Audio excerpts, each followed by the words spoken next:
Now, CNN's Anderson Cooper on assignment for 60 Minutes. For years, educators have tried and failed to get poor kids from the inner city to do just as well in school as kids from America's more affluent suburbs. Black kids still routinely score well below white kids on national standardized tests. But a man named Geoffrey Canada may have figured out a way to close that racial achievement gap. What he's doing has been called one of the most ambitious social experiments to alleviate poverty of our lifetime.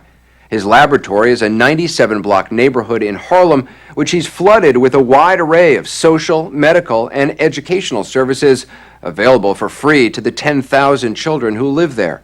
It's called the Harlem Children's Zone. Ed Bradley first reported on Geoffrey Canada 3.5 years ago, but back then there was no way to tell if his Children's Zone was working.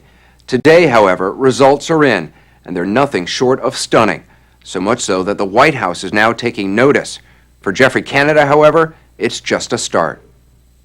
You grow up in America and you're told from day one, this is the land of opportunity, that everybody has an equal chance to make it in this country. And then you look at places like Harlem and you say that is absolutely a lie. So you're trying to level the playing field between kids here in Harlem and middle-class kids in a suburb? That's exactly what we think we have to do.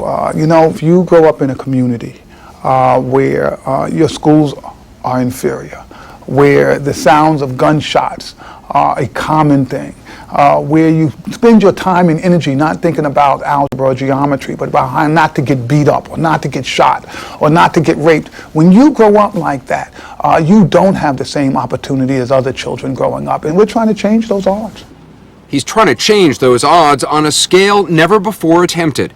His goal, to break the cycle of poverty in an entire neighborhood by making sure all the kids who live there go to college. That's what it's all about. You really believe that's possible, to break that cycle? Absolutely know we're going to do it.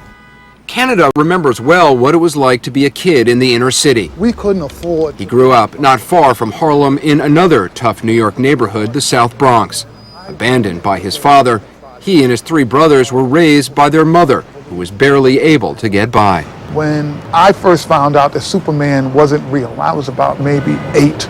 And I was talking to my mother about it, and she was like, no, there's no Superman. And I started crying, and the chaos, the violence, the danger, no hero was coming. Canada got lucky, however. As a teenager, his grandparents moved to the suburbs, and he went with them. He got into Bowdoin College and then the Harvard School of Education. Good morning, boys and girls. He's been working with kids in Harlem virtually ever since. To do it, Geoffrey Canada decided to build his own school in the Harlem Children's Zone. Right now, there's some 1,200 kids enrolled from kindergarten to the 10th grade. It'll eventually expand all the way through the 12th grade. We've created a school to help you all become the smartest boys and girls in the country. It's a charter school, so Canada is able to run it his way, free from the bureaucracy and restrictions of the public school system. There's 1 adult for every 6 students.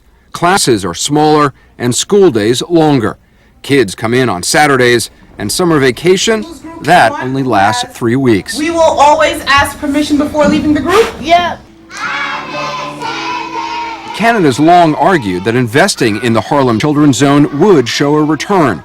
And now, for the first time, there's scientific data to prove it. He has done a remarkable job.